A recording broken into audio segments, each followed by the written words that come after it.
following show contains adult content. It's not our intent to offend anyone, but we want to inform you that if you are a child under the age of 18 or get offended easily, this next show may not be for you. The content, opinions, and subject matter of these shows are solely the choice of your show hosts and their guests, and not those of the Entertainment Network or any affiliated stations. Any comments or inquiries should be directed to those show hosts. Thank you for listening.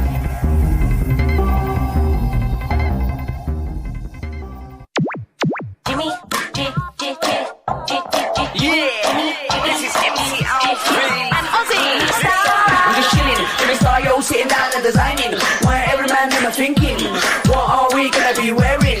Yo, I'm a Liverpool MC, you can't test me. Big up the girls inside the party, let's get down to crazy Jimmy. Big up myself and known as Alfie, the one and only, the Turkish MC. Always love the clothes of Jimmy. Bitch, I'm your wanna be, Jimmy Star's new celebrity. We'll take you out to Jimmy Star's.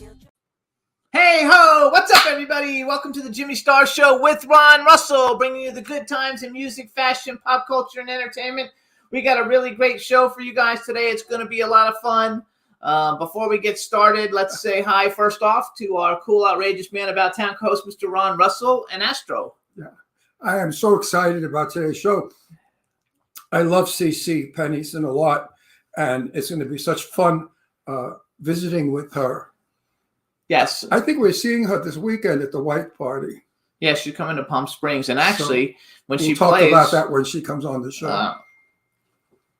Right? Oh, hang on. She just texted me. So, no. 12:15. Okay, anyway. So she's coming on at 12:15? Yes. Okay. No, she's supposed to come on. She's coming in from Arizona. That's where she lives, in Arizona. Right. So I think she's an hour different. We must remind her of that. There's an hour difference from Pacific time and Western time. Yes. Anyway, she's going to be making it because she says she's here. She's going to be here. So anyway, that makes me happy. If you see me sniffing again, I do not do cocaine. It's not a cocaine sniff nose. My daughters, both, and I are suffering from the pollen in Palm Springs. We had a lot of rain this year, and it made all the desert crap grow. And the winds are blowing now 45, 50 miles an hour. So everything is just all over the place. And my sinuses are killing me. So I'm going to be constantly doing this, sniffing, because the snots are running out of my nose. And it won't be attractive for me to sit here with snots running down my lip. You know, when I was a kid in school, maybe 7th, 8th grade, there was another kid who he had snots here, and he'd do this. I used to do that. You used to do that? That's disgusting. Know, licking your snots. I mean, what the hell did I marry? I married a real weirdo freak. You used to lick your snots? Yeah, I think when I was a kid, I did. Anyway, let's say hi. Next cop topic. Our chat room is people are starting to show up. Viral Victor from Australia. I think from England, from the UK. Viral Victor is there, and Lady Lake is in there. We're going to have a lot of fun. And before we get started, I want to wish a very happy birthday today to a friend of Ron and I's. Her name is Diane McClure Repetto, and today is her birthday. We want to wish her a happy birthday. And I don't know how old she is, but she's a fabulous friend. And so we want to wish her the best day today and every day, obviously. And I taught her about lipstick. There is 3 things a woman must always have: lipstick, lipstick, lipstick, because lipstick attracts men. If you do not have lipstick on, your mouth is boring. Marilyn Monroe, Jane Mansfield, Jane Russell, Sophia Loren, they all wore lipstick with lip gloss to make their mouths look like a wet vagina. Because when men see pink or red lips, they think sex. And that attracts them to women. And this is a fact, a proven fact that's been said over the years. So many cosmetologists say this, not to women when they make them up, but in essence, they do. So if you want to attract a man when you go out, wear lipstick with lip gloss and smile, because that means you're a happy snatch. And you'll get a guy that way. So I keep telling Diane and the same as my dog Brandy, her best friend, wear lipstick, girls, because it works. I tell everybody that. There's a wonderful movie that Jacqueline Bisset did, and it was about a madam in Paris, and a reporter girl goes to Paris to interview this madam, and the madam is the one that said, remember, there's only 3 things a woman must do: lipstick, lipstick, lipstick. And it's true. It's the thing that attracts men the most. Years ago, they used to wear white lipstick, and all the men thought that was disgusting. Men didn't even want to kiss a girl with white lipstick. And if you wear blue lipstick or green lipstick, no way. Green looks like a moldy mouth, and blue looks like you got beat up. So a beautiful soft pink, peach, a pale pink is nice. Men like that. They like to kiss pink lips. Think about it, girls. And all you guys out there, you know it. If a girl has sexy lips, you can't wait to kiss them. Right, Jimmy? Absolutely. I don't have lips. Look, Yes, I have little lips. little lips. Little thin Mine are lips. hidden by the beard. Which Cindy Lady Lake says she always wears lipstick, even when she's like at home, like not. Yeah, well, you going have out. to. I mean, if you want to be sexy, it's a part of being a woman. You know, today tattoos and spears in their ears and lips and that crap appeals to certain men, but not all men. So each woman has to find what makes. Tattoos and spears. No, really. I mean, they have those things in their tongue, which is retarded. The thing in the nose to make them look like a slave. I mean, you know, these are all things that are gimmicky shit, stupid, jerky things that kids do.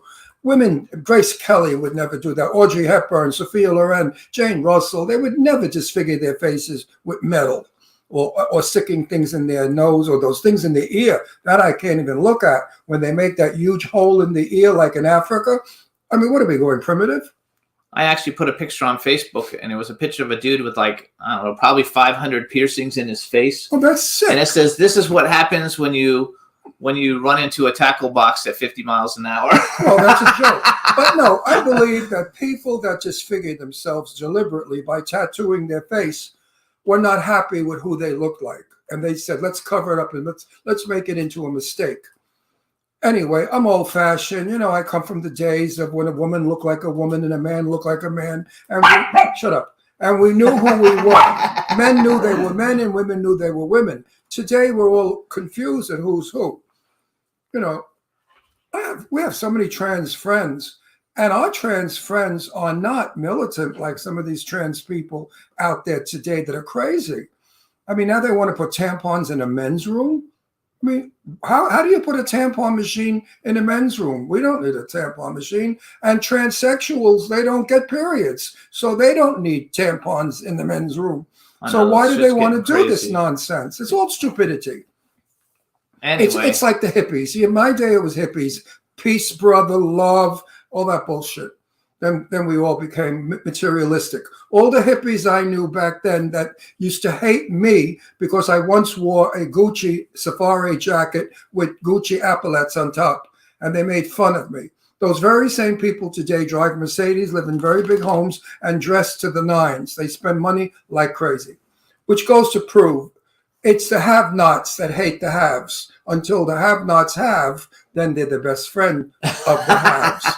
In Italian, there's a wonderful saying also, che sprezzo, how does it go? Anyway, who doesn't like until they buy? And that's my little bit of philosophy for the day. But no, seriously, there are so many different styles today that people are doing, and it's okay. Everybody has a right to be who they want to be. I mean, if a guy wants to walk around with lipstick and he's built like Hercules and looks like an idiot, that's his right. Doesn't mean it's going to be soothing to our eyes. When I see some of these really handsome men that are half women and half men, I mean, I get confused. And I worked as a female illusionist for years, but it was a job, and I was an actor. I never lived as a woman. I never thought I was a woman, and I never wanted to be a woman. I love being a man. So, you know, it's very difficult for people my age to adjust to what's going on today in the world. But you know what? It's no longer my world. I'm on my way out. And the kids that are coming in have a whole bunch of stuff to do until they're on their way out. So let them do it their way. What do I care? You know, I'm not having my wang chopped off for nobody. So that's all that matters. I take care of me. Let everybody take care of them. There you Right? go. I Right. think that's fine. Everybody do what they want to do. Just don't. But I don't But you believe- don't force it on everybody else. No, but I don't believe that kindergarten, first and second grade should have drag queens come in and talk about how wonderful drag is. Drag is an act. It's a performance, and it's done on a stage. Let these kids grow up, and when they find out there's a drag review in town, they'll go see it. But I don't think children at 2 and 3 years old can understand why a man is dressed as a woman. I think it's a little baffling. In my day, boys had boy toys and girls had girl toys. Not anymore. Now they switch it. Boys have dolls and they play Barbies, and I don't know if that's good or bad. If I were young today and my daughters, I would still buy them girl toys. I want them to be mothers and women and feminine. I don't want a G.I. Joe daughter. It is a new world, though, and I think that things are changing. But things are it's changing, not our but I world. don't know that things are changing for the better or the worse. I can't figure it out. I don't really know, and I really don't care because it's not my world. Well, it's anymore. not right, and it's not the world we live. I mean, we No, have to it's see not it, my but we world. don't. We don't live in that world. So I lived in my world. My world has come and gone. Next week, I'll be 83 years old. 83 years on this planet. You do no, learn. 2 weeks. 2 weeks. 2 weeks. You do learn. You do learn a lot in 83 years on the planet. You've experienced a lot, and you get confused because I've seen the decades go by. The 1940s, the war. The 1950s, prosperity. The 1960s, the hippies. The 1970s, the revolutions. The 1980s, who knows? And then today, what the hell? Okay, so let's go back to entertainment. Well, this is entertainment to people who are interested. Not everybody wants stupidity, ha ha ha, and acting like jerks. There We don't are. ever do that. Well, I'm a comedian, but I do have serious moments. I am on this planet, and I do have a voice, and I do have an opinion. Which we do want to thank everybody for tuning in last week because the Tamara Glynn interview show, it did really well.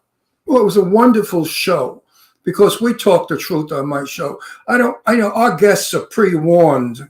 Do not come on our show and be a star, and don't talk about yourself like you're better than everybody, because then I can't stand it. Come on the show and let's talk real.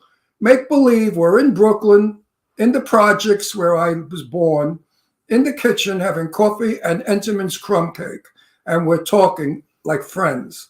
That every star has told us. Those that do it give us a great show. Those that ignore it and do, well, I'm going to be in a movie next week and I'm a star and I'm on television, then I have a Broadway show, and then I am, I will, I do, I. You people are bored because there's nothing worse. My mother used to say, self-praise stinks. And you know what? Self-praise does stink. So they want to see your watch for today. My wristwatch is blue and yellow because I'm wearing blue, white, green, yellow, orange, every shit in color. Look at this. Oh, look. Want to see cleavage?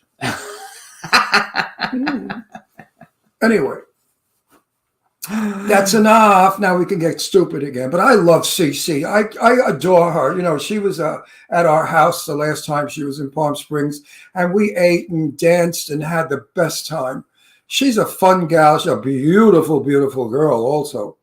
So today, I'm going to try to fix her up with 5, how do you say it? High five. High five. Remember I said it in one of the shows? What was his name? I forgot his name. But I said, I have a girl for you. And he said, my God, Shit. Cece. He loves Cece. He thinks she's gorgeous.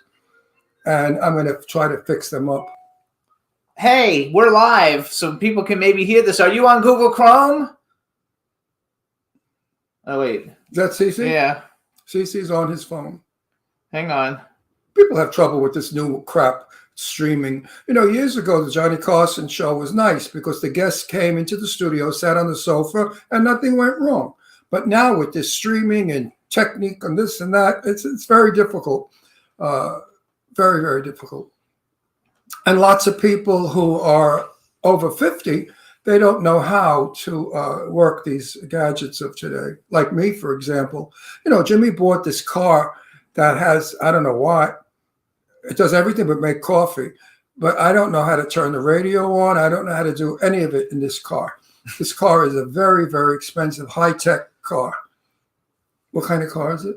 Mercedes. Well, what kind? The number? C43 AMG turbo convertible. See, he got the most expensive, stupidest machine in the world. It doesn't even drive nice. I want the truth. You feel every pebble in the road with a little stupid skinny tires. I think the car is overpriced. And I mean, I would have been my TT Roadster, which is an '04 TT Quadro, rides better than his Mercedes. My car has big tires, so it's soft, you bounce. But I just think everything is so inflated. All prices of everything are gone ridiculous. So that's why I've gone back to robbing banks. So I'm looking for a getaway driver. If anybody out there knows how to drive a getaway car, contact me. This way we can hit some banks. So I could buy, milk, bread, toilet paper, and coffee. I have to rob a bank in order to afford them. We want to give a shout out to Victor too in the Who? Viral Victor in the chat room. He said because like he helps me with websites when I have website. He's like a genius, you guys. So if you ever need a website made, he's the guy to go to, and you can hit me up. Victor what? Victor Mature? No, well, he goes by Viral Victor there. That's not his real name, but I don't know if he wants his real name out there. So well, then how's he going to get clients? He can come to me, and I can tell people where to go. There you go. Welcome, Cece. Okay, she's there. All right. So you guys, we're gonna bring on Cece. She made it in. Do you want to do this or no? Yes, I want to do this. We might get thrown off the air, but we're going to try. No, just for a second. We're just going to play the legal part. All right, everybody. So we're very excited to welcome to the Jimmy Star Show with Ron Russell, one of the biggest dance artists, musicians, singers, coolest chicks on the planet. Finally, we have Cece Peniston. Hello and welcome to the show. Hey!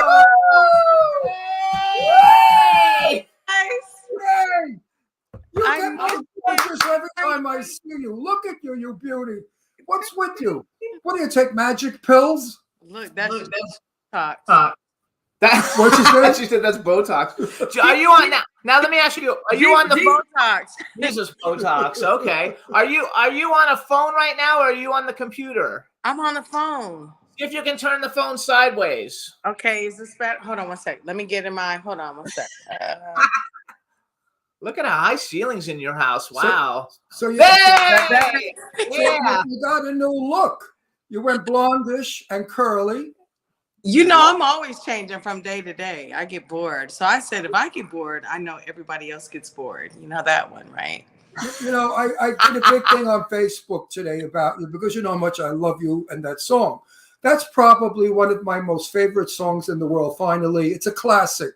It goes down as music. I wrote about it as music classic. I played it with my earplugs in and at my computer, and my feet couldn't stop. I was dancing while I was sitting down.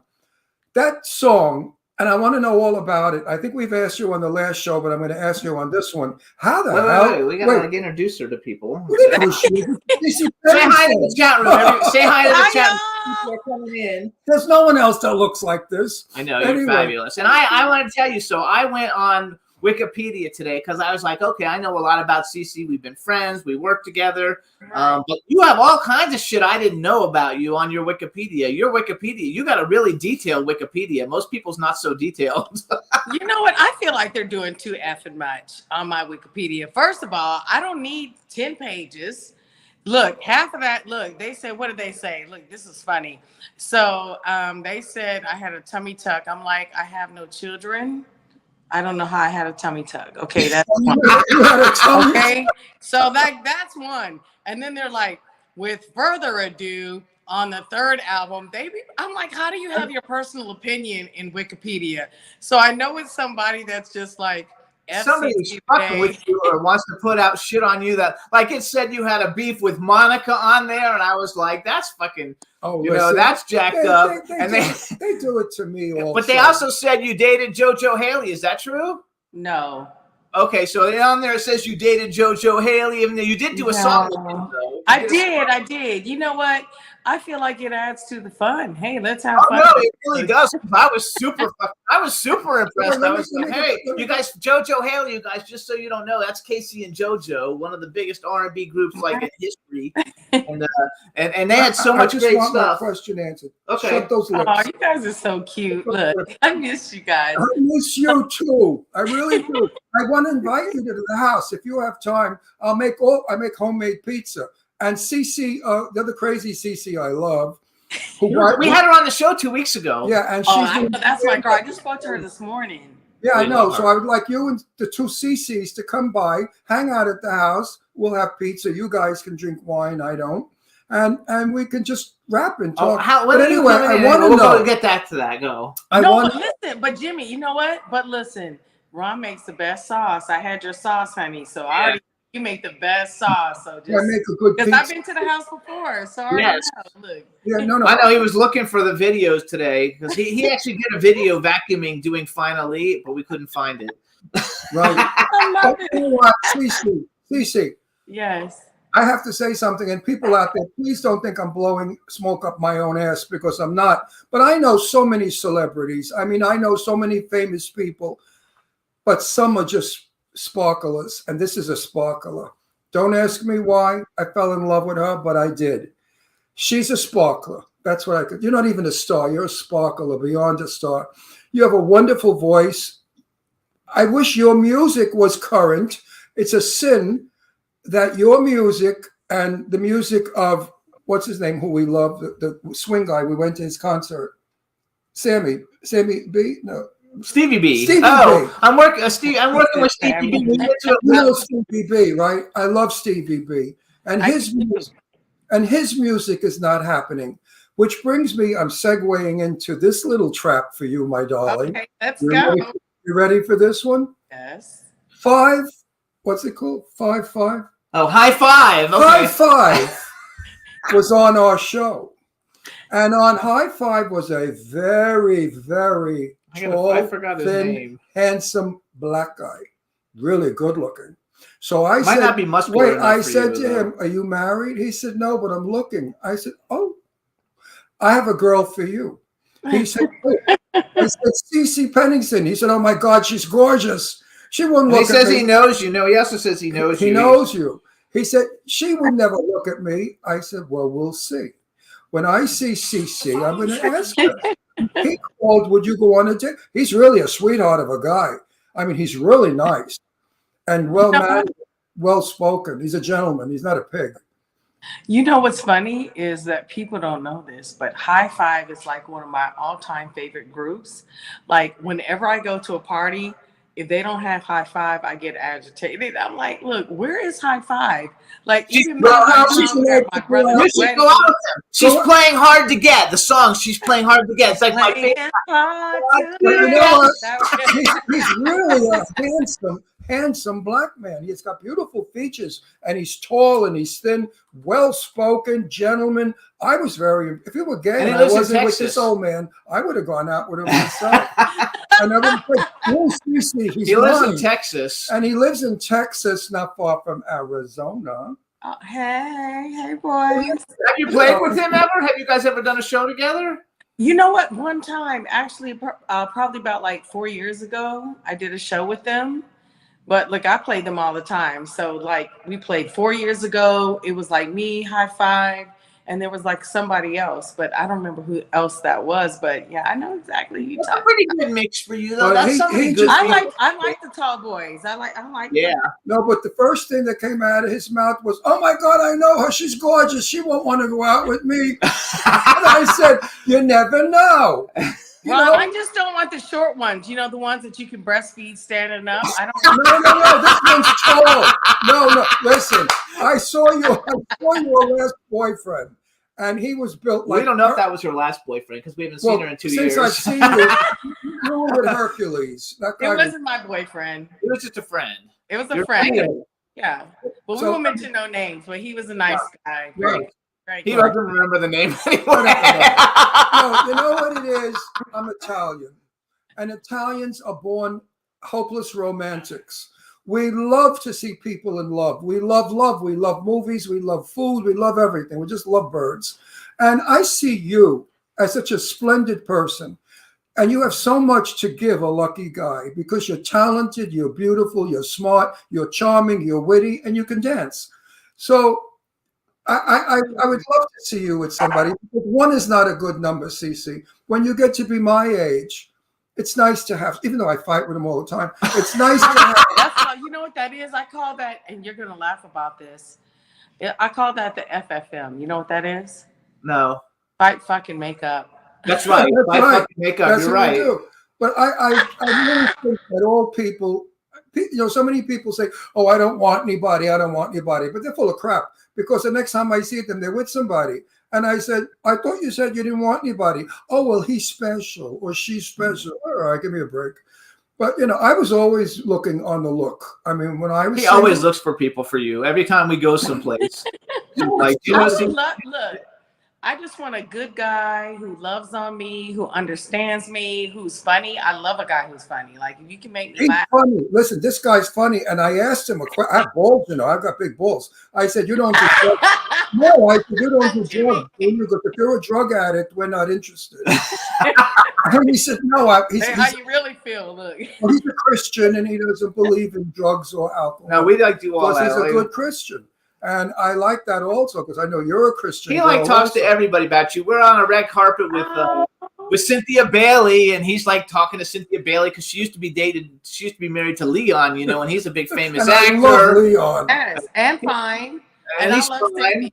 She's beautiful as well. She's Beautiful. But I said to her, what's wrong with you? I said, I love Leon. He's the nicest guy in the world. Why'd you divorce him? So she started to laugh. She said, hey, Ron, things change. I said, oh, bullshit. I said, you should go back with Leon. Meanwhile, she was married to somebody else. I don't know. She's like, But but she's everywhere gorgeous. we She's a go, beautiful anytime we meet a handsome black man who's not like 20, he always like tries to fix you up and figure out, but then he talks to him and finds out like he's like, No, yeah, I they're don't- not going to be any good I'm for her. I'm like your He's father. like your father. I'm like your father. I love it.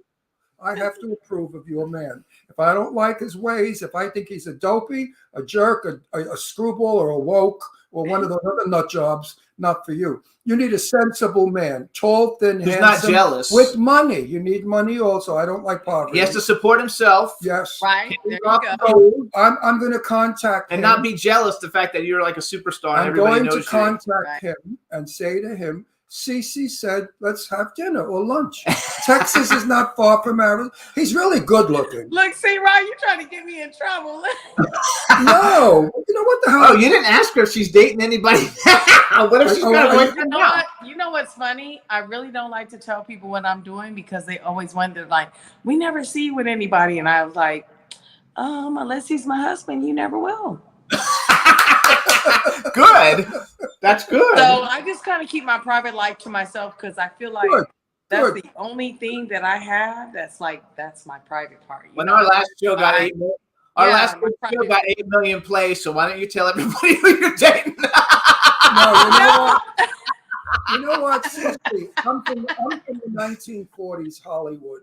And back in those days, we had magazines that would photograph the stars on dates in their home. It was all bullshit. Tab Hunter was dating Natalie Wood. Meanwhile, he was screwing Tony Perkins.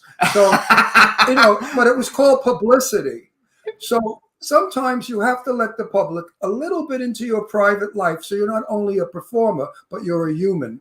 People like humanity.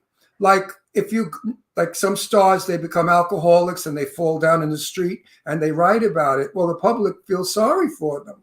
And the public wants to I'm help glad you them. don't do that. No, I'm not Oh, saying I've done that before. I have drunk and fallen out. baloney. Nobody knows about But it. wait, where are you appearing at the White Party? I know you're the star of the White Party.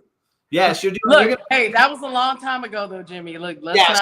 not. I know. So wait, you're going to be here this weekend, May 14th. You're performing at the White Party, which, by the way, we've had Anaya Day, and I think we've had Crystal Waters both on the show. Robin S. we have not had, but you're performing with those. When are you performing? Sunday? Sunday at around, I think, 7 o'clock, something like that. Where is it going to be held? But she doesn't know. It's wherever the white party is. It's in, like, in a big field someplace, I think. And how much- Jimmy, he said, I bet she doesn't know. Look. right, and how, All you do is perform everywhere, so you just probably get on a plane and go and show up and do your shit. and how much of the Look, I need to know time, if the sound's going to be great, what the outfits are, hair, makeup. Let me do my thing. Let me make people smile. You know what? One thing I like to do is, like, I just want to make people smile. I want them to have memories. Because you know what? Like, for me, when I hear other artists, and what they don't understand is, like, they create memories for me.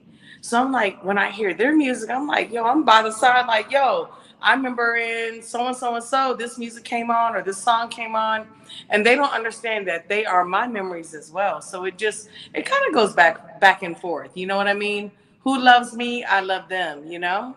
yeah, definitely. You give what you get.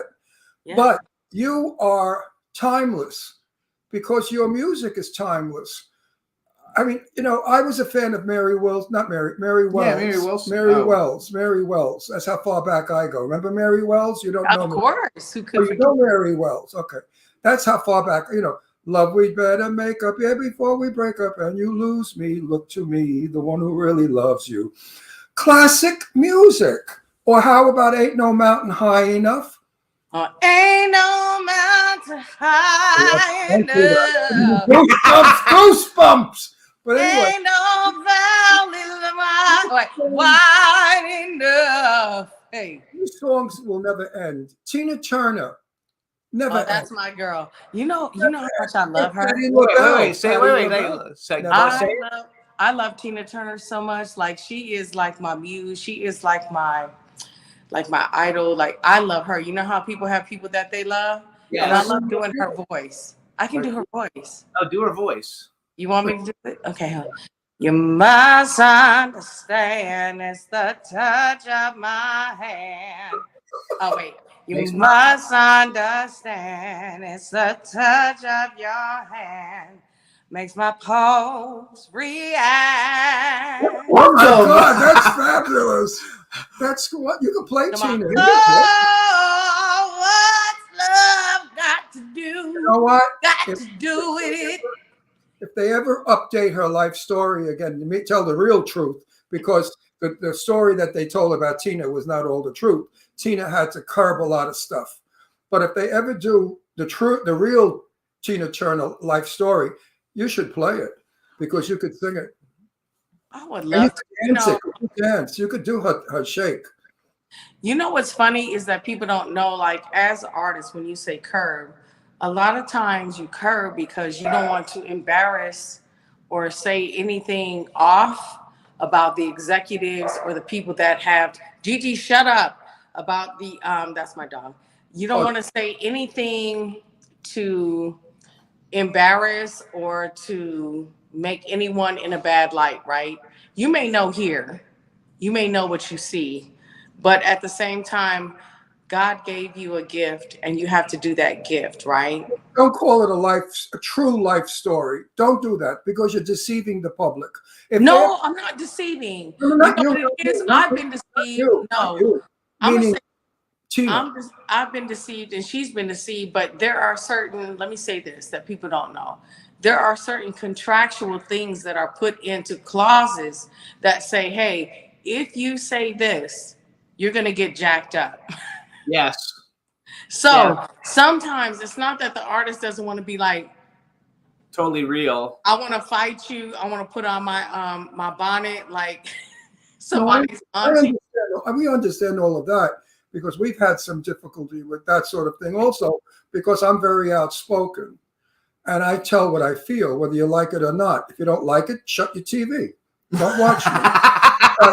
So far, 5 million people every week watch us, so they like us. So whatever we're doing right. And what I deal in is honesty. Every one of my people out there that watch our show know if Ron Russell says it, it's the truth. I will not bullshit like loving you. I don't do that with every guest that comes on, you know. If I don't love you, I just say, hi, it's so nice to see you. Gee, you look good, blah, blah, blah. Jimmy, you know I know. Ron, you know I know. Look, you're my boy. I love y'all. I already know if you don't like somebody, you'll be like, okay, and 3, 2, 1. Interview is over in 30 minutes. Y'all be like 29. Look, 29 and 59 seconds. It was so nice to have you. We had a record No. one for like 12 minutes once, and believe it or not, we're actually friends with the person now. Who I'm not going to tell everybody. What happened? Ron Moss. The first time we had Ron Moss on, Ron couldn't sing. And he's like in a big band and a huge soap opera star, and we were in Pennsylvania. And Ron made a joke about how good looking he is, and he didn't take it well. And like immediately, Ron was like, "Yeah, we're like done with this," and we were like, "Bye." And I swear it wasn't even 8 minutes. Yeah, but I got him years later when I met him. We were sitting in at Sue Wong's solarium in her mansion, and I was talking to he and his wife, Devin, who I love. We've become very good friends. And Ron Moss is a sweetheart. And I mentioned that to him, and he said, "Oh, sometimes we don't feel good when we get interviewed, but we get it a little testy." I said, "Testy?" I said, "You're an out-and-out fuck." So we are good. And now we're friends. Now we're friends. He's been on the show again. And I'm they, so done. they just moved to Arizona. Oh So- yeah, they moved to So Arizona. Ron Moss and Devin are living in Arizona. You froze. Oh no, she froze. What happened? See, Can see. you hear us? Uh-oh. You might have to Oh. come back. Let's see what's I'm going not on. saying. Oh, there we go. Hold on. You're frozen.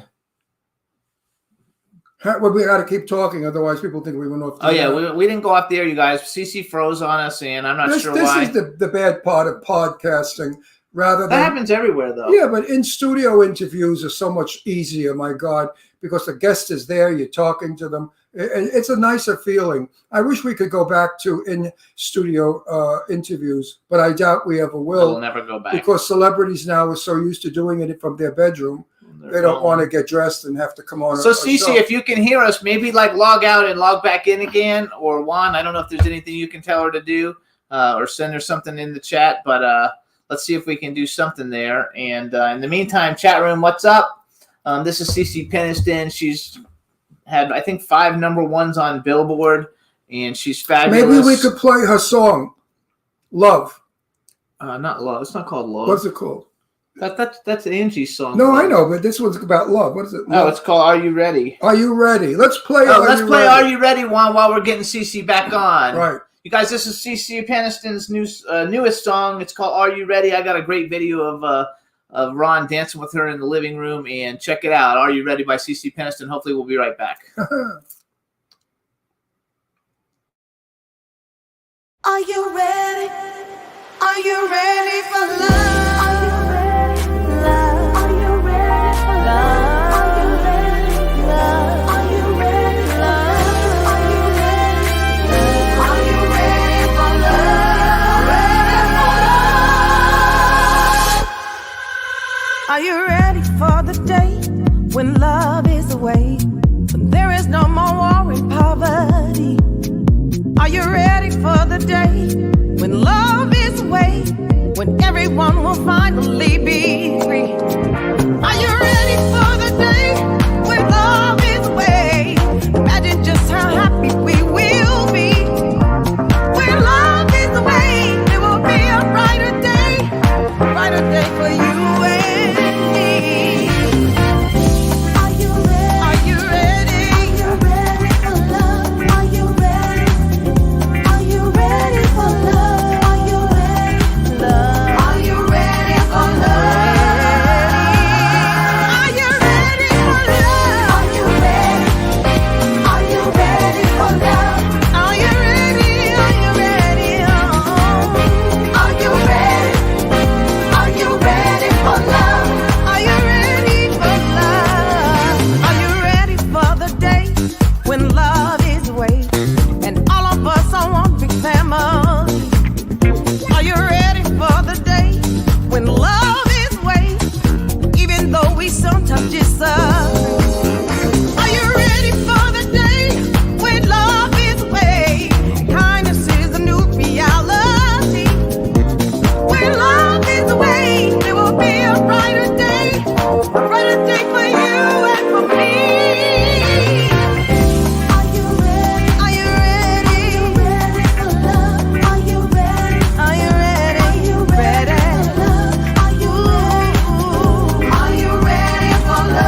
Now you listen. ready Go for sideways again. Go love? sideways again. Go sideways again. You're such a star. CC, listen up.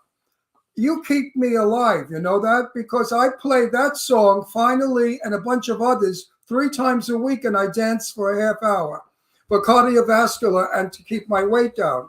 Seriously. So for all you people out there that want to lose weight, put this music on. You can't help. Listen, when I went to see Priscilla, Queen of the Desert, and Finally was played on that movie, I almost jumped out of my seat. I couldn't stop moving while I was, There you go. Perfect. while I was watching the movie. I couldn't sit still. No, I like CC's music and a lot of other people's music. Sister Sledge, I love her too. Kathy, I love Kathy Sledge. You know Kathy Sledge? She froze again. I think it's your camera, your phone. Oh, maybe we should have made her keep it where it was. Yeah. All right, we'll keep talking. Anyway, there are so many. Shit, she dropped the phone though. Maybe that did something with it. Could have been, could be. There are so many performers out there today who are from the golden era of music, I call it. Juan, you can bring her out and tell her to come back in again and just. I tell her that. Tell her that. Oh, hang on. You know, because music is of a different date doesn't mean it's old. There's no such thing as old music. Music belongs to everyone, and music is timeless. If you enjoy it, it's not old. If you don't like it, then what does it matter? But the music of today, I'm not happy with. It doesn't do to me what this music does. These disco sounds or swing or whatever they're called of years ago really got you going, kept you popping and jumping and hopping. Absolutely. So let's do a little bragging for Cece while we're waiting for all this to work out. It. So first of all, you guys, she had 5 #1 hits on the U.S. Billboard Hot Dance Charts. Finally, We Got a Love Thing, Keep on Walking. I don't know which the other ones were. Inside That I Cried and Moving On probably would be my guess. She also starred in The Wiz. She played Glenda the Good Witch with Peabo Bryson and Grace Jones. Wow. Oh, Grace Jones. I met her. She was fun. Grace Jones was quite a character. I met her in Greenwich Village many, many, many years ago. And I first thought she was a drag queen because I thought it was a man because she's as tall and big as a man. And then they said to me, "That's Grace Jones." And I said, "Oh, my God, really?" She was quite a character, a very strange woman. When she spoke, she didn't make so much sense. No, she was like, she spoke poetically or something weird.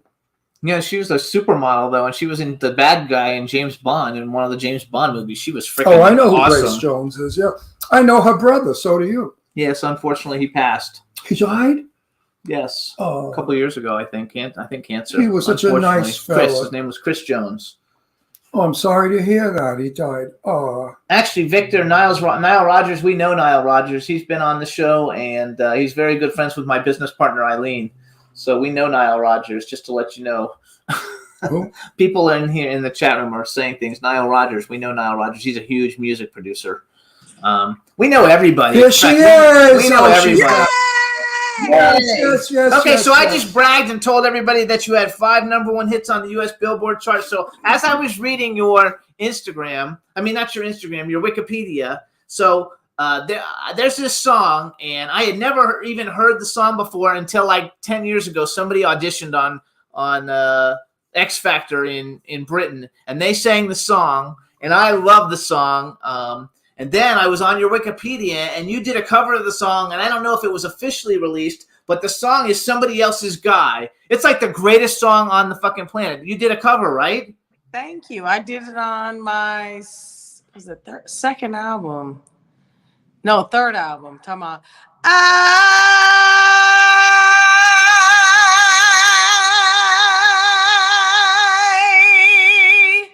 can't get off my high horse, and I can't let you go.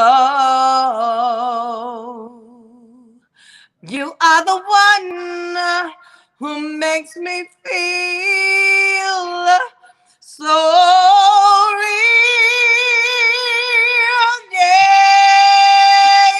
Yeah. Oh, what am I supposed to do, baby?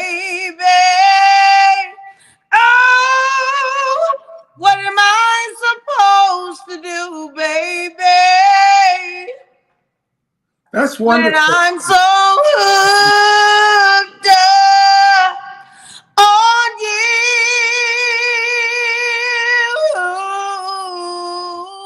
But look, That's great. Right. so That's look, I never sing live, and I do that on purpose because I'm like, I only want to do it sometimes. I feel like when you do it all the time, people get used to the all the time and they get like bored. your Well, acoustics are so good. Kudos. I'm glad Look, that you. kudos. Let me give you Kudos to us. kudos. Saying kudos to us. I know, This but is that's what I'm saying. I'm happy that you think we're so special that you did this for us. I can't say enough about you. I can't say enough about Patti LaBelle, and I can't say enough about Kathy Sledge. Three of the people who I really, really love watching perform. I want to say something that's going to sound very, very, I don't know, maybe not so hot, but I don't give a shit. For all of you out That's there, why I love you. go fuck yourself. Black Look, people. sit and spin. No, black entertainers have brought to our culture some of the best music ever. ever created in And history. ever since I remember when I was 10 years old, there was a singing group called the Ink Spots. If I I remember. didn't care for you.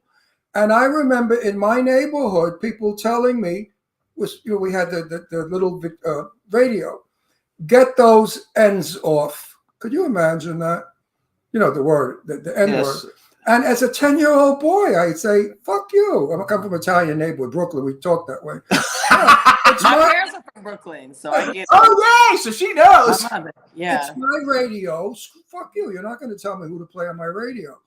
But I then realized that we had a problem. Imagine at 10 years old. Johnny Mathis came into my life at 16. I've met Johnny 3 times. I love and adore him. He's the Oh nicest my God, he fella. would dump me for Johnny Mathis in And a I'm a heartbeat. junkie. No, I only play Johnny Mathis when we play cards every week with my kids. I know every album of his. I love him too. So black people have really brought a culture to our world that we didn't have before. We had Peggy Lee, who's wonderful, and Doris Day and Rosemary Clooney, but these were all, very, very conservative singers. They sang lyrics nicely, but they didn't sing soul. Then Mary Wells came along and Diana Ross and a bunch of other girls, and soul became the music sound. And my darling, when you sing, it comes from your soul, not your mouth. Thank you. I appreciate it. And you know what's crazy? And I'm not being bullshit artist here. I'm not Yeah, trying he never to. says that shit I'm to not trying to. anybody. I already know. I'm I not know him. your ass to I be my know. friend. No. You're my friend already. But I can't say enough about you or Patti LaBelle.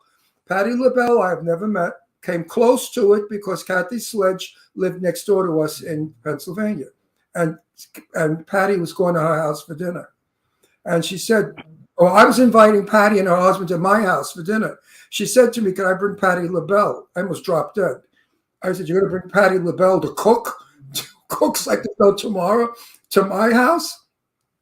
As it turned out, we sold our house and had to move before it happened.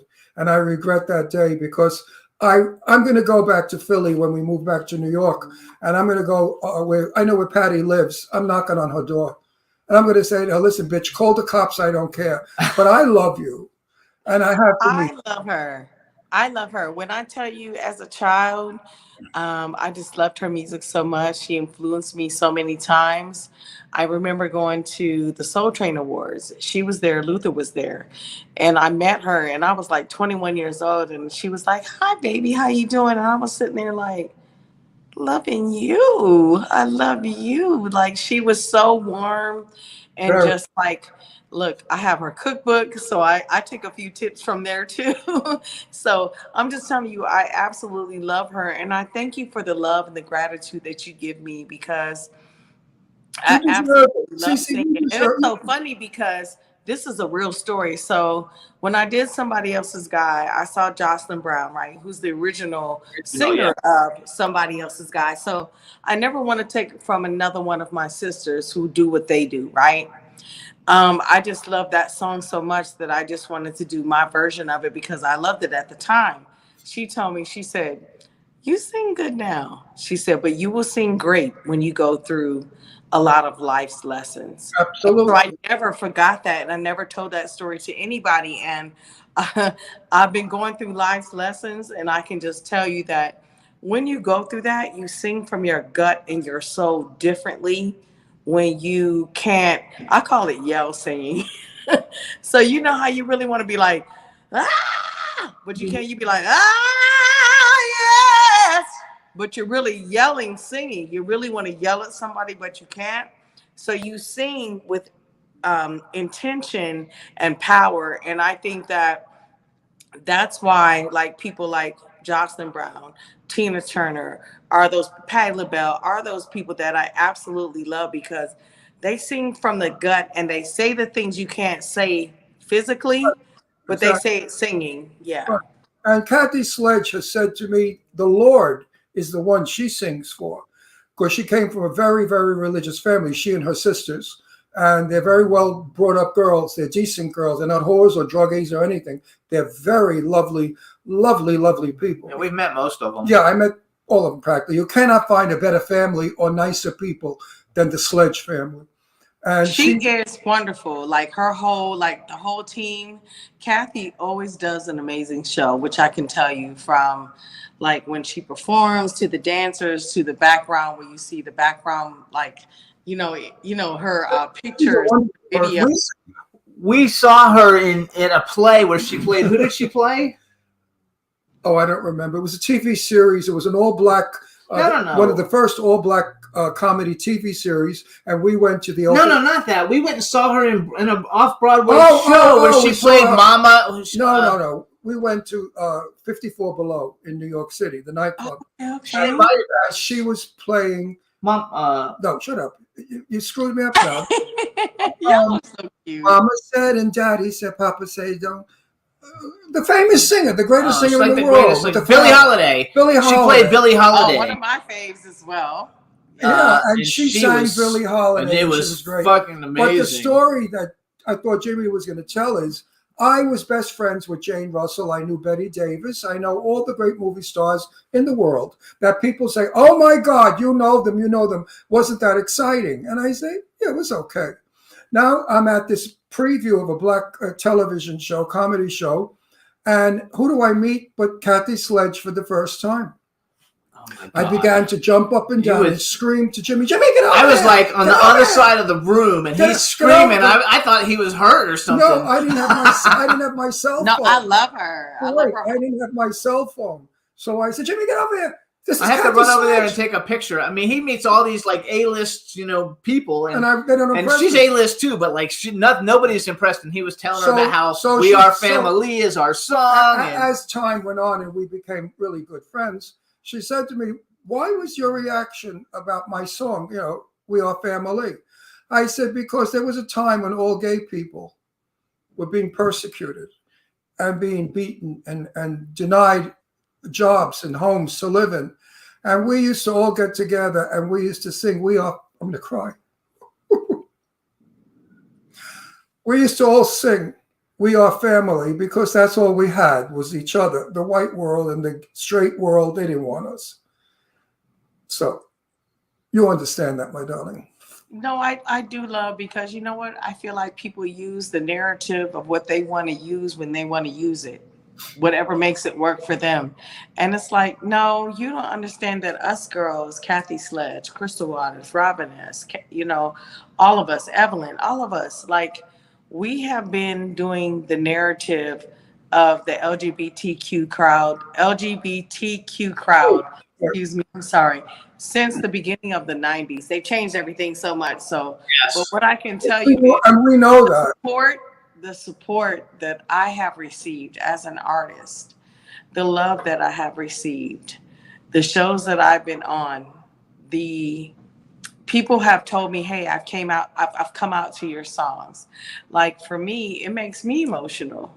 Yeah, absolutely. Because I'm just like, I never thought, I was just a kid, 21 years old, writing a song that, like, hey, it finally happened to me. I fell in love. Like, and they were like, hey, I fell in love with my man. I fell in love with my girl. Hey, I fell in love with my guy. Like, it was like, it was like gay and straight all at one, and I never knew that it was going to reach that far. It was just one of those songs that I felt in my heart, and when I saw how much people loved it, I can't tell you how, I love like, it. to this day, like, I have been emotional about it when I hear it on stuff. I don't think that people understand that that's the part that through the fuckery, I will say, Right.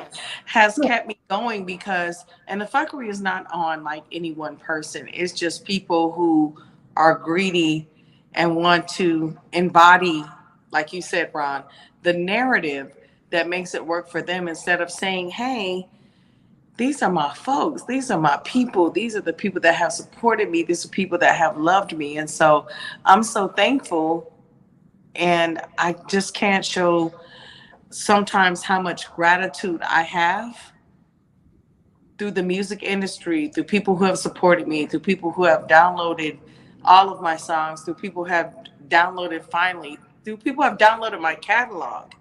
And so I'm just so thankful, and I'm just I couldn't say it more, just to say thank you so much. I feel blessed. I'm thankful for friends like you who have me on their show and who uplift me and say, hey, you made a difference in my life. Because You did. just because You you're did. a friend, You really just did. because you're a friend doesn't mean it doesn't make a difference, right? No, No, you, absolutely. you did make a difference because For everybody. and I have to insist on saying this. Everyone out there, please, I swear on God, my kids, my dog, Jimmy, my money, no, that finally makes me nuts. I played it this morning on the computer, and I played it before we went on the show, and I didn't He stop plays it all there. the time. Why that song is in my brain, and my feet do not. I have bad knees. I need my knees done. I have bone on bone. I could barely walk sometimes. Finally, it was on. I was dancing like an 18-year-old. Plus, I got a new whip, and we like to play it in the car. There's something about that song that is just so inspiring. I want to bring up a topic, a different topic. Yes. So, Thank you, Ron. oh no, he's fabulous. It's true. I I love love you. I think you that more. I love you more. that you're very well known as a dance club artist. You have 5 #1 Billboard like dance hits, but like you can sing. Yeah. You have a Like voice. I went through your catalog. Since I knew you were coming on, I've been listening to everything that's been released. You have a zillion ballads that show that you are like one of the most talented singers ever. That unfortunately I don't think get the exposure. Oh wait, I have to say something. Right, they don't get the exposure that they should get to people know that you're an all-around artist and you can sing the fucking phone book. And let's talk about Wendy Moten. Oh yes, do you know Wendy Moten? I do. I know. Me and Wendy haven't spoken in a long time, but I know who you're talking about. So let me say this. What's going on in the world right now of music is, I looked at my catalog and there were 92 songs Of yours? Yeah, she got 92 songs. that disappeared that are in the red on my catalog. Oh shit, I that's a don't lot. understand that. What are you talking about? So, as an artist, you know how people report and say, hey, that you've done different songs, right? Right. And say, hey, this is CeCe Peniston in conjunction with this artist. So I looked and I was like, how is it that 92 songs? Disappeared? She's not getting paid for them. Hey, but I will, motherfucker. Absolutely. Well, You will. Listen, they have disappeared. And I'm like, how is it that someone can just change the whole narrative of what you've done all of a sudden to say that you haven't done it or changed the title or done anything, right? So this is an exclusive of stuff I never say. So I'm telling you, Jimmy and Ron, look on my catalog. Everything is in red. How is it in red that songs that I've done with my voice all of a sudden changed around, that they're not there? I guess people forgot that we had contracts, honey. Yeah. I guess they thought that I don't have them. Well, Okay. So we're gonna say that, and then this. people don't know this, but when you do one song, right, you can do 84 remixes of the same song. So that one song, so let's say you do the one song, now you have 84 songs, really. So imagine 92. 92 times 85 is what? A A lot. lot. Okay. So I Like, really like 8,000 or something. It's right. Let's add to that AI.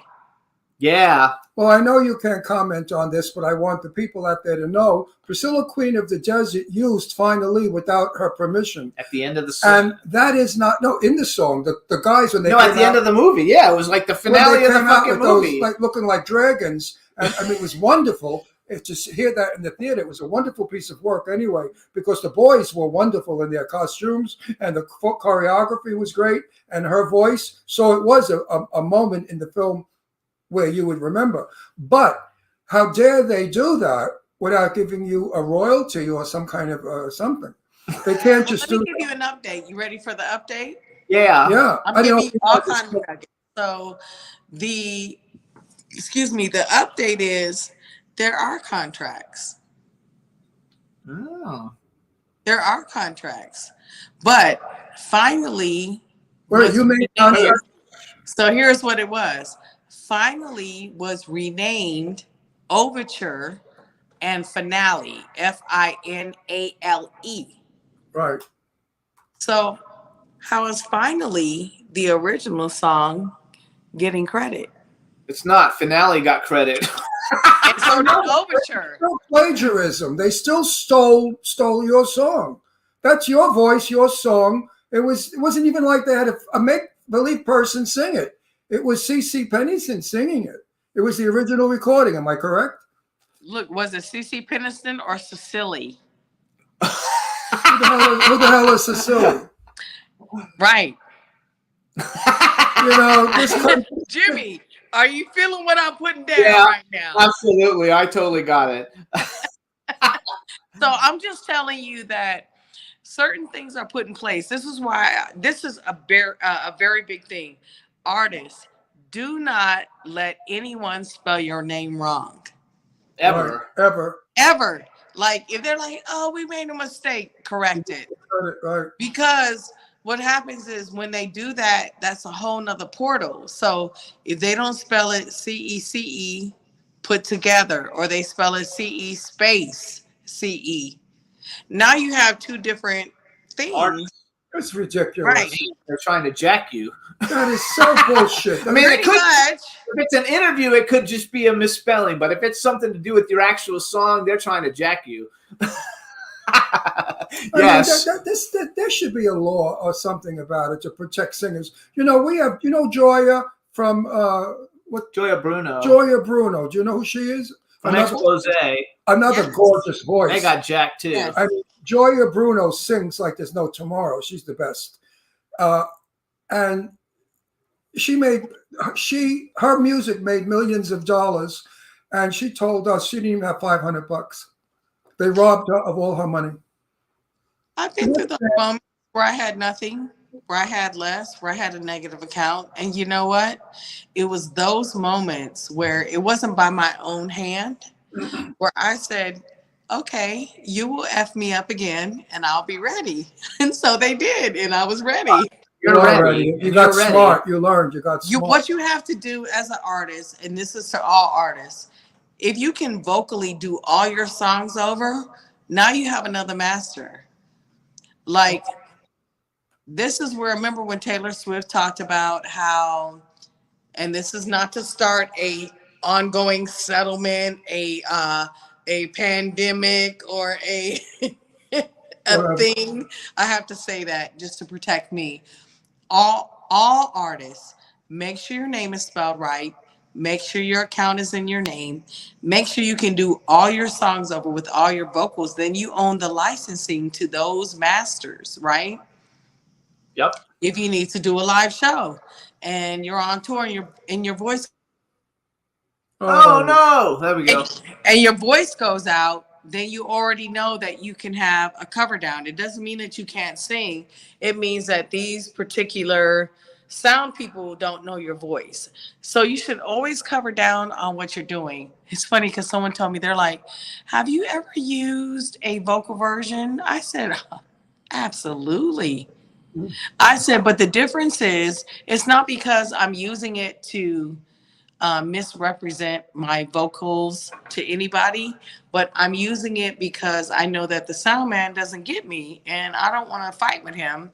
So I'm like, group 2, let's do the vocals, because I want to make sure that people know that I can sing, but there's an issue in this moment. And if you don't want to let the crowd know that there's an issue, you make sure that you cover down. That's so funny because Now, didn't you have a problem with somebody in a song that did the ho oh oh oh that sound that you created? I don't know if she.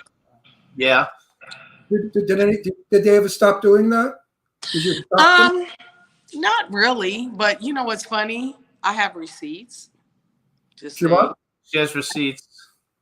I have receipts, but again, That was big news because when I Googled you, it came up right at the top. of course it did, because it's like, let me make Cece, instead of her doing what her life work is, let me attach it to this, because then she won't get the credit for doing what she does as an artist, right? So my thing was this, it's going to be there.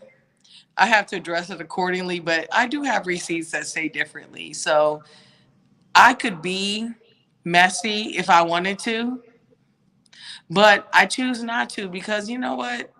What is that going to really solve? If I'm messy and I say, see, look, this says this and that, I could be messy, right? But what's that really going to do?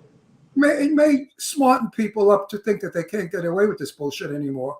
You know, if we take what the government is throwing our way and we don't like it, we deserve it. If we don't like what the government's throwing our way, let's rebel. Let's speak out. Let's change it.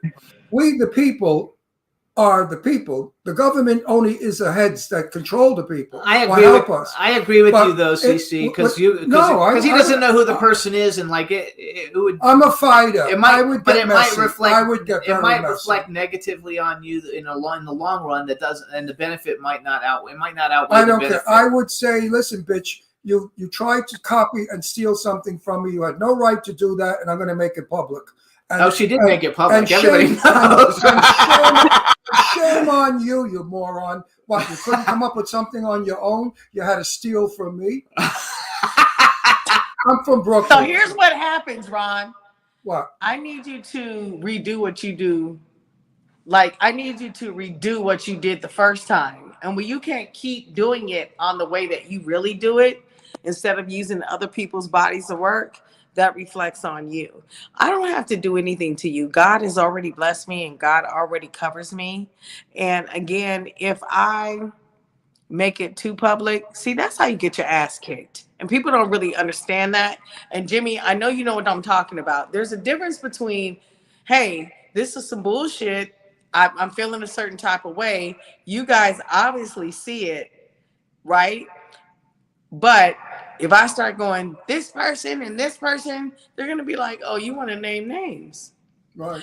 So it's not really, if I name names, really, what is it going to do? Okay, so tomorrow Tomorrow, I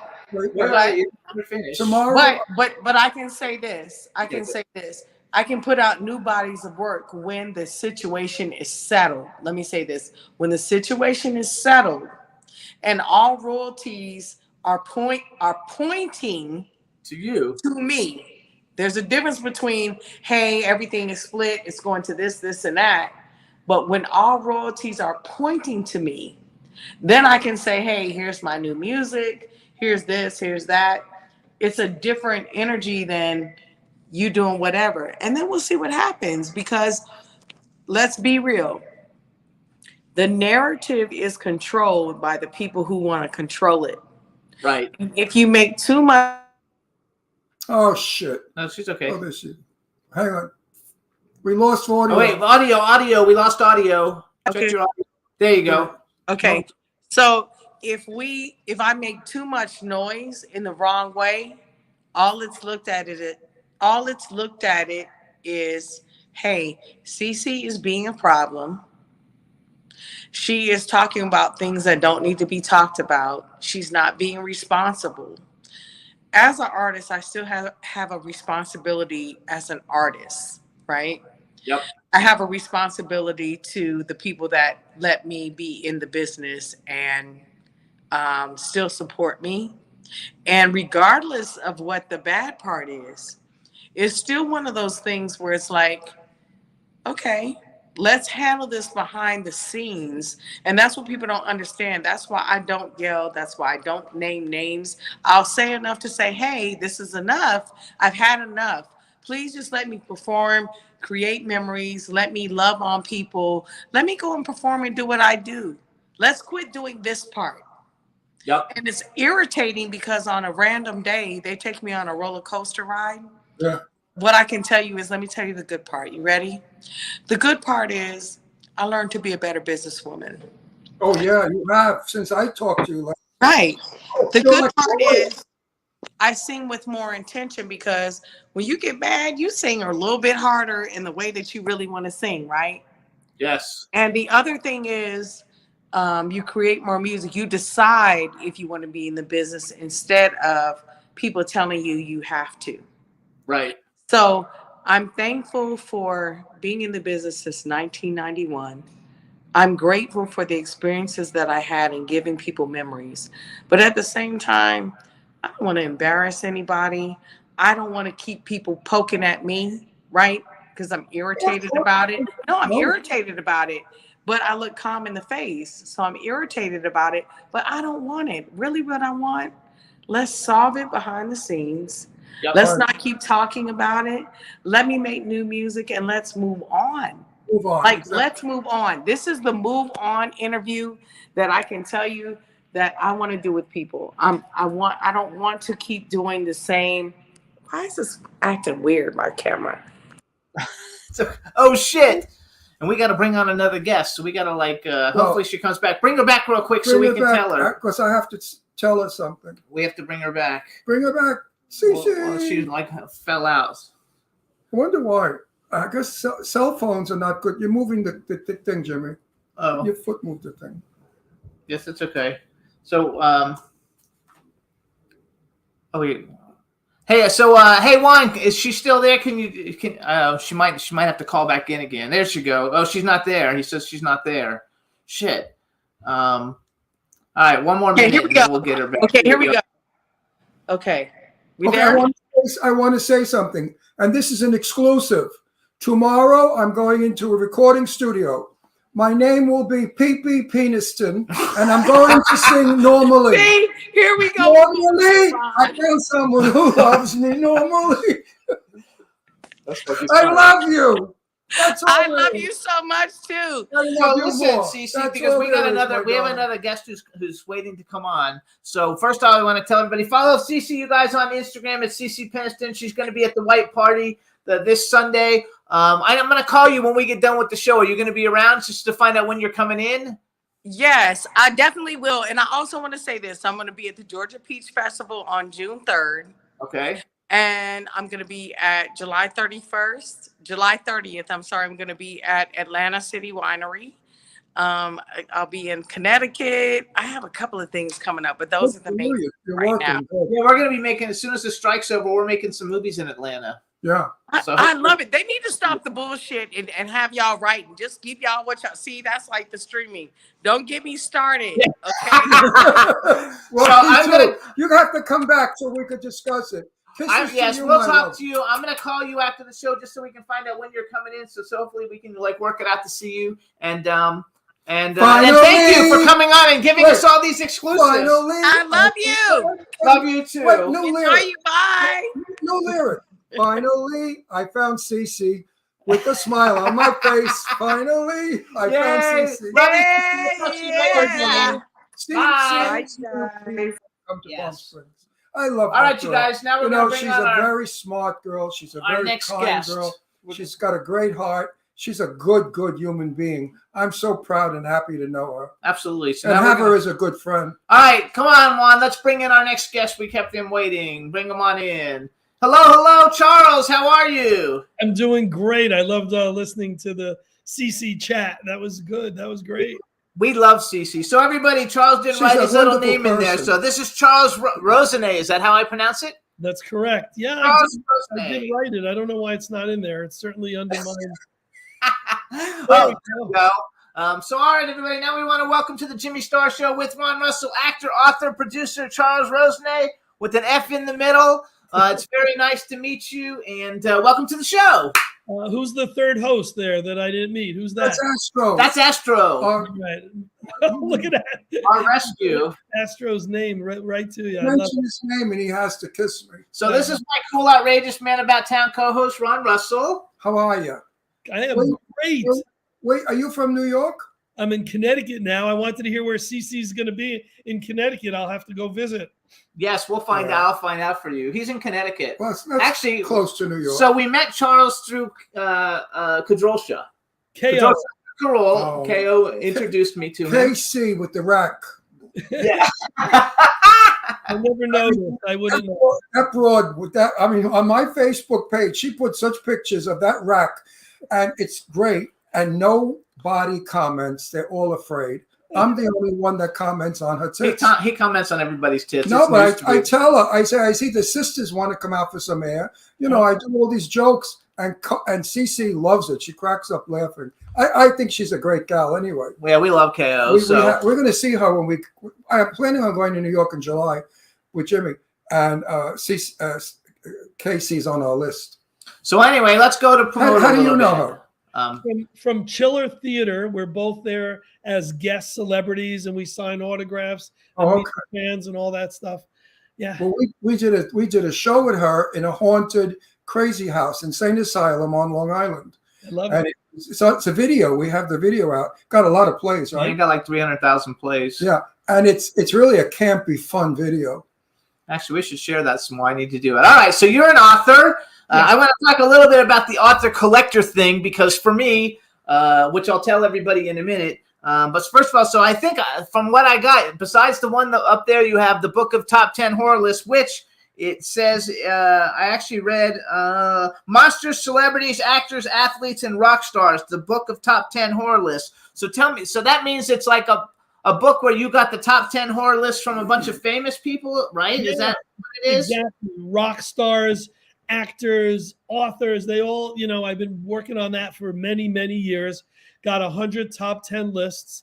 It could be any theme they wanted, their favorite horror movies, their favorite horror themes in films, actors, whatever, as long as it's horror related, the 10 things that scared them, whatever.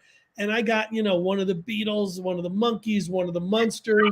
Actually, wait, I wrote down some of the people. William Shatner, Ed Asner, Bill Moseley, who we know, John Amplis, Karen Black, who you went out with.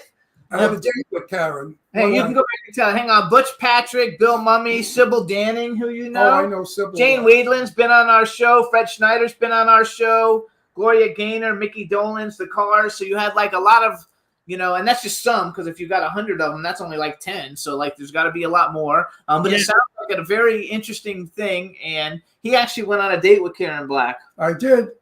Did you raise that creature from Trilogy of Terror, that little voodoo? No. Actually, Karen was kind of lightheadedly funny. She was a very witty girl. We were at the same dinner party in New York, and she was bored, and so was I. And I said to her, I'm going to go to a big dance gay club. You want to go? She said, absolutely. So the two of us gave our good nights. We left. Now we're crossing, I think it was 3rd Avenue, leaving the apartment. And she, with this long flaming red hair, walked like this, stopping all the cabs and the traffic on, 3rd Avenue. They kill you. It's a racetrack. She didn't care. She walked like Jesus on water. And she was just stopping all the traffic and stopping all the traffic. So then I realized that there was something not all there with her. No, but when we got in the club, we just were talking and hugging and not kissing romantically, but kissing as friends do. And I just found her to be one of the most charming people I've ever met. And a wonderful woman. Very sad that we lost her because Very sad, very sad. She gave me a list early on, and I used her list as a barometer. I said, here's a sample. If you guys want to do a list for me, here's one that I want to share with you.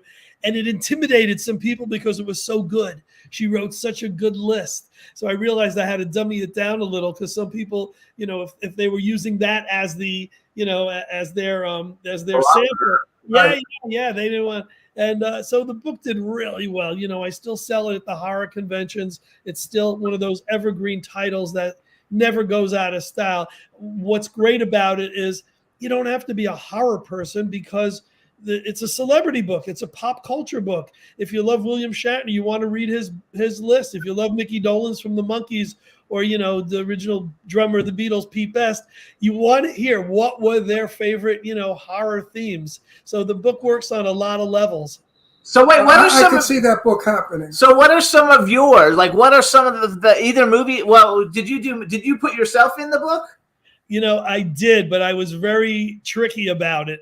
Instead of putting my favorite top 10 list, because I've been in a lot of these grade Z, you know, horror movies, I put in my top 10 favorite acting roles in horror movies. Okay. That's so funny, though. You just said Oh, so my you- top 10 grade Z movies, which we understand that because we're an independent film a lot of the time too. And And he makes a lot of them too, I because make he's those, in a bunch I too. make those horror movies. Yeah, he makes them too, and I so mean, does he. really. You know, Um, I don't want to die having that as my epitaph that I was in horror movies. I've got to get out and do a feature film before I I played Elton John on the HBO Flight of the Conchords. Great. Two Elton Johns, myself and Patton Oswalt. So when people say, "Really, that's all you do is horror," I can always throw that one out. Flight of the Conchords with Patton Oswalt's hilarious. So just in a general, like, give us a couple of horror movies that are movies that you actually really think are like freaking dope. Well, The Exorcist, Yes. and if you look at the book, it seems like most of the celebrities pick that, if not number one, then certainly on their list.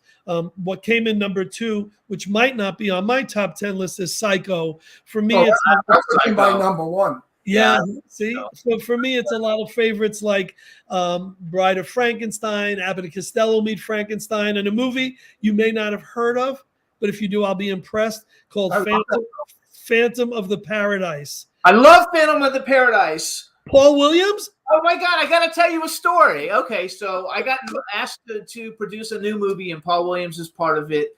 And the lady said, you know, Paul Williams is going to be doing the music for it, some of the music with this other guy. And I said, the Paul Williams? And she said, yeah. And I said, you mean Phantom of the Paradise, Paul Williams? And she said, nobody knows that movie. I was like, that was the very first movie that I was allowed to go see without anybody with me. I got to go all by myself.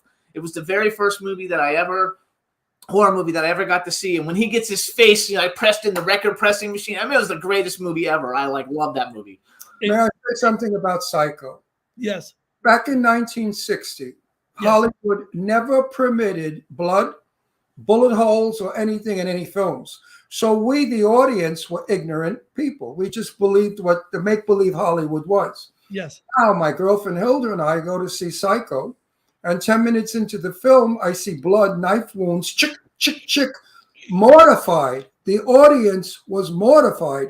We had never seen any. That was the most horrible movie I ever saw, because it was the first movie I ever saw that was a true horror movie. Now we're numb. I mean, I go to all Plus, the these. star gets killed at the beginning. You know, I go to all these red carpets that my friends' movies are, and I say, oh, there goes another throat cut, another tongue cut out, another eyeball flew out. You know, it's boring. What more can they do in horror? What do you think? But the brilliance of Hitchcock was there was no blood, there was no wounds. You saw Blood going down the bathtub. Yes. You saw it going down the juice going down but you never saw the actual. I mean, you didn't have to. It didn't have to be the explicitness, because it was so It brutal. wasn't allowed. Censors wouldn't allow it, because then it would have been a kill film, where like people pay money to see Snuff film. Oh, snuff film. Yeah, snuff film. So he had to keep it. He did it well. He did it very clever. So to me, that was the ultimate start of horror movies. From then on, then we had. He also likes the original Night of the Living Dead. Oh, I love that one. Classic. When the truck went on fire and eating barbecued persons. Oh, I love that. Right behind me the cover of my book of top 10 horror lists.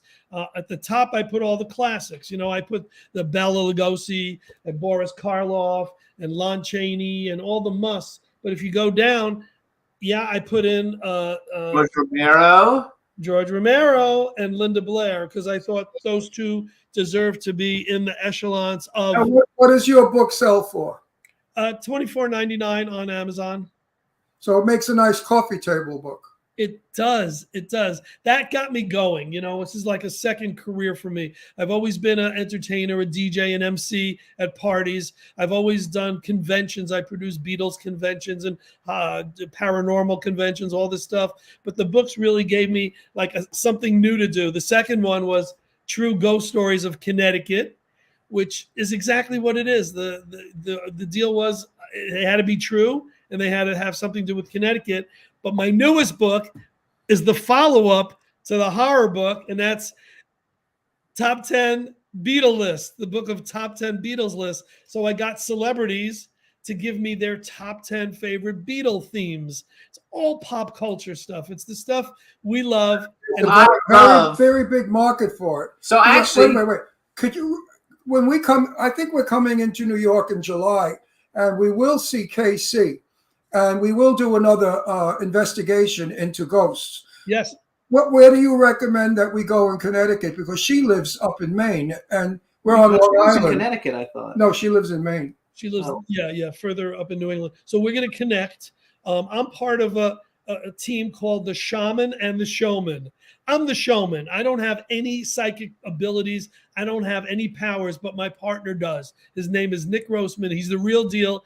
Just like KO. I mean, he can walk into a room and know if someone died in that room, who they were, what they were. He's got those telepathic, paranormal powers. So we'll get together with you guys. We'll find. We should team it up, or we'll video it. Yeah, and we videotaped the whole thing on phones. We all everybody was like video, and it was hilarious. I mean, we had such a good and time. we always have a celebrity in that show. Tremendous. So we don't know who the celebrity is yet, but whoever's available in New York at the time and they want to do it, they'll be in the show. So wait, okay, so I want to go back because I'm a collector, and you have the new book, the book of the top 10 Beatle lists. Yes. And one of the things, and this is probably stupid because you've done so many things, but one of the things that really drew me to say, oh my God, I really want to have this guy on the show is the fact that you were the Beatles expert on an episode of Collector's Call on MeTV with Lisa Whelchel. Right. And he loves that show. And I love that show. Even when they're collecting shit that I don't like, I love to watch the show. Like the people who collect, what was it? Dolly Parton stuff. I really couldn't give two shits about to have a house filled with a fucking $5 million worth of Dolly Parton shit. But I watched it anyway. But the fact that you were on it, I think it's the coolest thing ever. And and you sent me pictures. I mean, you've been a Beatles fan since you were like a little kid. Yeah, I've been from my first memory in life. We're seeing the Beatles on Ed Sullivan and watching, Bride of Frankenstein with my mom. But on Collector's Call, they brought me in as the Monkees expert.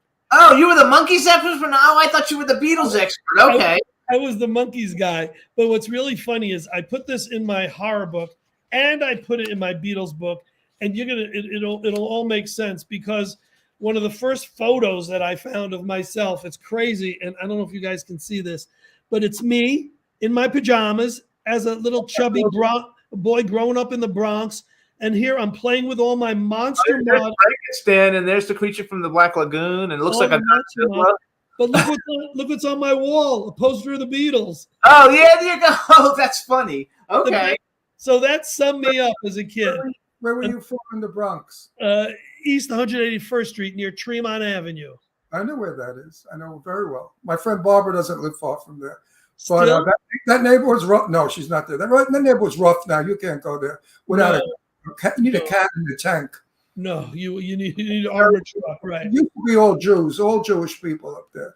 Yeah. So it was I think it was a wonderful little town in the 50s. I think though what you do, I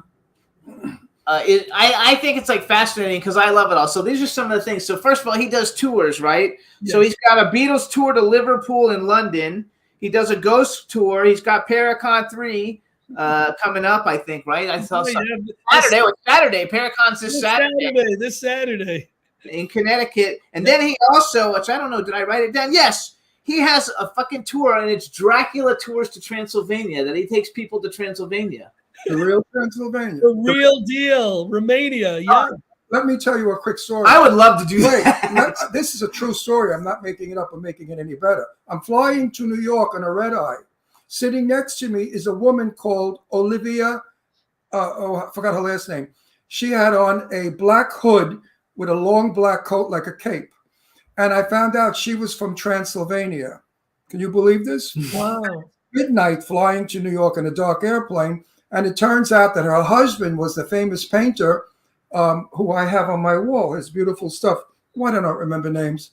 His name, Saz, Andre Saz was the painter. He's the painter that has in Israel the hand holding the rose of hope, Wow. the famous painting in Israel. So I said to her, I said, Olivia, you look like a vampire. You're from Transylvania. I said, do you have fangs? And she was like this. She said, no, but it was weird. Anyway. What you should have asked her is, why did you need an airplane to fly from Transylvania? Right. But she was lovely. So now and wait then a we sec- became friends. And when I came back to California, she lived in Homely Hills next door to Zsa Zsa Gabor, and she hated Zsa Zsa Gabor. She said Zsa Zsa Gabor was a show off and a phony. And she said, and I have more furs and diamonds than Zsa Zsa has. So I thought, what a bunch of nuts. So I'm going to tell people, because you have websites for everything, so it's like I didn't write them all down, but I know that there's a website for the Beatles tour to Liverpool. What is that? That's www.liverpooltours.com. And then let's go to Dracula Tours to Transylvania. www.dractours, dractours.com. So now how often do you guys do that? Once a year. Once a year, we do the Beatles tour in the summer, in August, during Beatle Week. We bring people over for 10 days. We go to London and Liverpool, and it's for a Beatles fan, it's the ultimate. And then the Dracula tour is over Halloween. It's October 27th through November 3rd every year, and people go on this vampire vacation, and they have the greatest time. It's not just sightseeing during the day, it's partying at night. And we combine the reality and the history of Vlad Tepes, Vlad the Impaler. You go to the castle. Yeah, we go to all there's 3 castles we go to, and and it combines with the Dracula legend. We follow in the footsteps of the Bram Stoker Dracula novel. People love it. Sure, I would fucking love to do that. Yeah, that's a lot of fun. I love it. So just But wait a minute, what does that tour cost? That's like $29.99. That's not a lot. $2,000. $3,000. $3,000. Okay, that's good. That's a week. Including airfare, hotels, That's a good deal. everything except meals and souvenirs. I think Very that's good. terrific. The reason I ask prices is our people want to know, because then later, after the show's over, they all email me, Ron, did you find out how much it costs? So I make it easy. So tell us, how much does it cost to go to the Beatles? The Beatles one is the same price without air. And then there's an add-on option because it's a few days longer, and England's a little more expensive than Romania.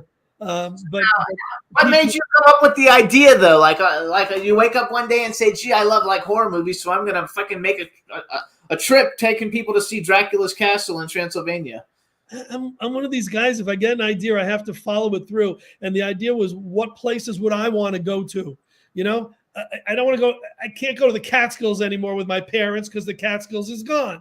So I got to find places that I'm going to enjoy. That is part of my current DA. And my current. So it's Beatles, it's rock and roll, it's horror, scary stuff.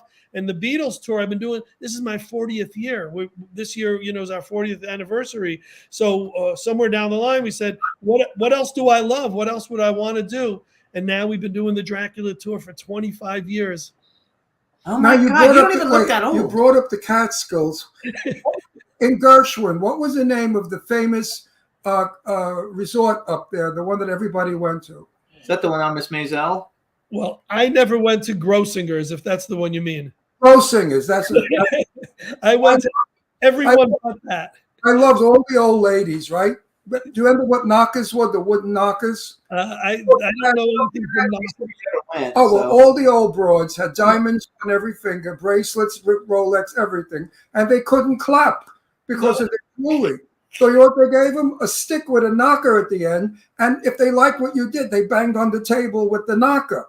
I loved it. I used to call it the Jewish Alps because, you know, I'm part Jewish, so I was allowed. And I used to perform up there. And when I had a booking up there, they loved me. Oh, they would go crazy over me because I was risque, kind of like Lenny Bruce of the day, which was very shocking back in 1961 and 2. Wonderful memories of the Jewish Alps. Loved it.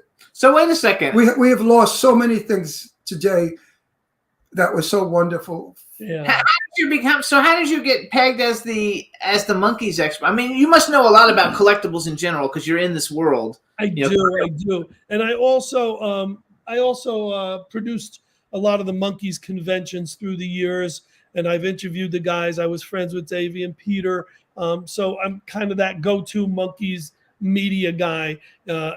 The Beatles is everywhere. So that's more of a specialty. But I just want a flashback right now. I saw someone on stage once who reminded me so much of you, was also risque, Ron, a guy by the name of Dick Shawn. Oh, I know Dick Shawn, sure. You exude Dick Shawn. Because I was compared to Dick Shawn. When I was young, they thought we looked alike. We were tall and the same hair, and Dick and I had the same sense of humor. Same persona. It's so funny, right? It's Dick Shawn. Dick Shawn was in a wonderful movie called The Mad, Mad World. It's a mess. It's a Mad, Mad World. Wasn't that a fabulous movie? Best comedy of all time. Best. He was. He might have also been in Way, Way Out with Jerry Lewis and Stevens. Connie Stevens, I think. Right. Ron knows all. So he's basically like. And he used to have a show called Set the Record Straight on TV here, and he would interview all the legends of Hollywood, and Jane Russell was his best friend. Wow. So he knows. He met Elizabeth Taylor and Tab Hunter. He knows all those people. Tab was a good friend also, but Jane Russell introduced me to so many celebrities. See, we should have combined on my book of top 10 lists, because you could have probably got me half the celebrities. I wouldn't have had to drive myself nuts finding their emails and getting into it. I knew them all, from Betty Davis down to Elizabeth Taylor. I know. I knew. It was the era. It was the 50s and 60s, and that was my time. Shirley Jones. So, living here and socializing back and forth between New York and California, and I've met a lot of them. They were all nice. I met the nice ones. The ones I didn't like, I didn't talk about. So wait, let's go back. So what are some of like indie horror films that you like? So like he's got Clown Motel 2 and Clown Fear. Clown Motel 1, Clown Motel 2. He just did Clowny, but it's not out yet. Right. And soon to do Clown Motel 3. I want to be in it. Find a role for me. I want to do it. Contact Joe Kelly. Yeah, we can get you in it. But I'm telling you, I'm in one more clown movie, I'm going to kill myself. What kind of horror movies have you been in? Like I looked on IMDb. I have to say I didn't recognize any of the names of any of them, so like I didn't know what they actually were. But like I think a zombie one though, right? One of them I think was a zombie. Was one of them? Yes, Zombie Chronicles was done by Scared Stiff. It was a 3-parter, and I get shot in the head in it, and they do a really good blood through the head. I think this one guy who uses me a lot. Scared Stiff Productions. He does it just to kill me, because I've been killed with a stapler in the head. I was killed with gunshots in the neck. The one I just mentioned was in a movie called Pink Eye, I was killed with a crowbar, and it was through the neck, through the top. A great effect, which in the movie it loses it, because in the still it looks great. I'll tell you an interesting story on that one. They called me in to be a patient in the asylum, and they go, just do whatever you want, whatever's going to look crazy. And at one point, the 2 leads are in the front, and I just walked backwards in slow motion. It hit me to do that, and they went, "Wow! I don't know if a psycho would do that, but it looks great on screen." Do you watch like? Did you see Terrifier 2? I haven't seen either Terrifier yet, because I got kids who only will let me now watch. They wouldn't watch horror movies forever, and now the deal is I can't watch it unless I watch it with them. How How old are your kids? 16 and 18. Because Terrifier, it's really like Terrifier 2. I thought it was overly bloody and it's really I not. won't watch it. He won't watch I it. don't Like, like those. I only watched it because it's like basically it's one of the most successful horror movies around. No doubt. Yeah. I'm going to tell you that I took my kids to see Drag Me to Hell when they were 3. And then all these really bad movies. And they would sit and they'd laugh. They'd laugh at the scariest scenes. And then they grew up a little. And by the time they were 10, that was it. They understood what scaring was. And for about 3 or 4 years until I actually ran a haunted attraction in Connecticut. We had Connecticut's largest indoor haunted attraction, Fright Haven, which I owned for about 12 years. And they became actors in there. And that's when they got their chops back and they no longer afraid to see things. And now nothing scares them. It's great. That's fun. I'm so against blood and gore for young people to watch that. I don't think it's healthy. That if I have a script comes my way and they kill me in a bloody way, I won't accept the script. So the only he also doesn't want the fake blood in his hair because it doesn't come out easy. Right. Makes your hair pink. I was in a movie where I got killed, but I was in the basement when a gigantic rat ate me. So you never saw it happening. But I don't think it's healthy for young kids to see all this gut, bloody killing, stabbing, shooting, murder. I don't think young people should see that. I think they should see happy things and productive things, not negative things. But I'm in the movies, but like, what's your personally? Do you have a personal favorite horror movie that's like your go-to horror movie that you like? Yeah, but it's not an independent. It's if I'm trying to turn people on to horror, I'll usually go with The Shining because it's wonderful film. Such a wonderful film, and the direction and there's some scenes are just jaw-dropping. But also, it doesn't use the typical horror tropes. You're not going to find it being done late at night with darkness and lightning. It's the opposite. It's in the snow. It's bright. It's it's able to scare without using the typical go-tos. It was done so well. It really was. They gave you enough in small doses. They didn't overwhelm you with a bunch of shit that you had to wait an hour for. Like remember years ago before you saw the monster, half of the movie went by, and it's saying, "Well, when is the monster coming?" It's a bore. Yeah. This film gave you the beginning spooky, this spooky. It just gave you just the right amount. It's a very beautiful film, wonderful, and of course Nicholson was brilliant in it. Do you like The Lost Boys? Like that's my favorite movie is The Lost Boys. All right, what song did they do when Corey Feldman was in the bathtub? I don't remember. I ain't got no home, but boom, boom, boom. Yeah. So that's by Clarence Frogman Henry. It was his only hit, but this guy happened to have opened for the Beatles.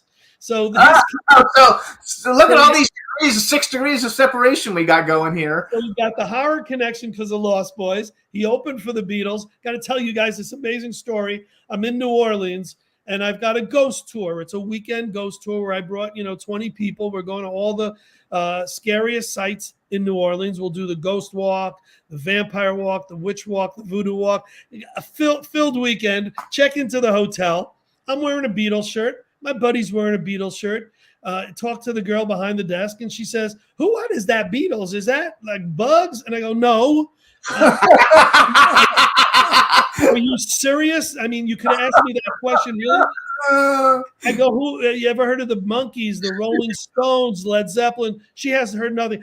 So I'm not being racist, but I say, have you heard of Stevie Wonder, Aretha? She goes, no. Michael Jackson? Yeah, I know Michael. And I go, who do you know? She goes, I know Clarence Henry Frogman. Oh, shit. The guy he's talking about had the song in the movie. Yeah. Stay with me. Ron, stay with me here. I gotcha. And I say, how do you know this guy? Because my brain knows that he was an opening act for the Beatles. She goes, he's my neighbor. That's how come I know him. How old was this person? This gal behind 19, 20. That's why. So did she introduce you to him then? That's the second part of the story. I say, I don't believe you. What's your address? She gives me the address. I put it in my phone. Guys, I leave the hotel. I go right to his house. I knock on the door. Now, I knew it was his house because it was adorned by frogs. His whole front yard, his steps, everything was frogs. And I knock on the door. A woman comes out and she goes, "Henry, one of your fans is here." She lets me in. He is so proud when fans come to his door. He signed autographs for me. We took pictures. And while I'm there, I said, "Hey, I'm writing a book. Can I ask you who's your favorite Beatle? What was your favorite memory? Blah, blah, blah." Got 10 answers out of him, put it in the book. And you made me think of that because you mentioned the Lost Boys. Because I love the Lost Boys. I once did a lecture in a school, and I mentioned Jane Russell, and this kid in front of me had a blank face. He didn't know who she was. And then I said, "Do you know who she is?" He said, "No." I said, "Do you know who Barbara Streisand is?" He said, "No, but I've heard of her." So I thought to myself, "Oops, we're doing something wrong in this country." Yeah. So we have 3 minutes left. Tell us what Paracon is, since it's this weekend. Tell us what it is. Yes, it's we produced the first ever paranormal convention in Connecticut. There's 2 now. They're both great. Ours is this Saturday, May 13th, at the Ansonia Armory, which is this old, maybe haunted fort. Ansonia, Connecticut is in the valley, which is the most haunted section of Connecticut, and we'll probably visit there if you come, to New York. And it's from 11 to 6. Paracon with 2 N's.org is the website. I host it with my partner Nick, the shaman and the showman. Maybe Yes. we'll do this again and we'll both come on together and we'll only talk spooky stuff next time. We love it. It's fantastic. I love everything you do. So I know you said you're not on Instagram that much, but your Instagram is Charles Rosenet. Yes. What does the F stand for? Fred. I wanted to say Frankenstein, but I'd be lying. So you guys check out Charles Rosenet's Instagram. Check out all his websites, and you can also get the books on your website, right? If an autograph copy on your website. Books on Amazon is the cheap way to get a signed copy. Yeah, get in touch with me. The websites for the books is www.bookoftop10horrorlists.com or bookoftop10beatleslists.com. So what's the next one going to be? It's going to actually be the book of top 10 Jimmy and Ron stories that they can't tell in public. We'll have lots. It'll be I know a lot of people in horror, so if you need like horror people if you do a sequel, we're friends with everybody. And I knew Christopher Lee. How do you like that? Wow. And he wasn't very nice. No, he was not. He didn't like that. You only knew he did Dracula. He was a snob, and he was sort of rude. His wife had to apologize to me for him. I was at a cocktail party You got 1 minute. at a friend's house in Beverly Hills, and Christopher was there. And he was standing next to me and his wife, and I began to speak to him. And I said, you've done a brilliant job with Dracula. You really brought a new dimension to it. He was 6'5", and he stood there and said, "I have done more than Dracula. I have played many parts in many movies." he thought you were Dick Shawn. You got to forgive him. No. Meanwhile, We gotta go. Wait, We gotta listen go. to Hurry this. up. Meanwhile, I was No. taken back by it, and I leaned against the wall, and I made all the lights flicker, and people thought that Shelby, the hostess, Shelby Goodman, was asking everybody to leave. So it was a chaotic evening. So you guys, this is Charles Rosenet. Check out all his stuff. We'll have you back. It's super nice to meet you. And we will have you back, and have a great time at Paracon this weekend. And thanks for coming on the show. And everybody else, thanks for tuning in, because we got to go. We're out of time. Thanks, Charles. Bye-bye, everybody. Bye-bye. Yay. Sunrise can turn out to be so wrong. Yeah, we in the mix. Yeah, we in the mix. It's another episode. Here we go. The Jimmy Star Show with Ron Russell. Interviewing the hottest, newest, and truest of today's celebrities. Make sure to subscribe so you can get notified weekly. Jimmy Star, he's the king of cool. Ron Russell, he's a gorgeous dude. Chat room is live, and you would be a fool not to vibe with us at the Jimmy Star Show with Ron Russell. So come watch it live on W4CY Radio. Miss some past episodes? Download on iTunes. The Jimmy Star Show with Ron Russell. It's the Jimmy Star Show with Ron Russell.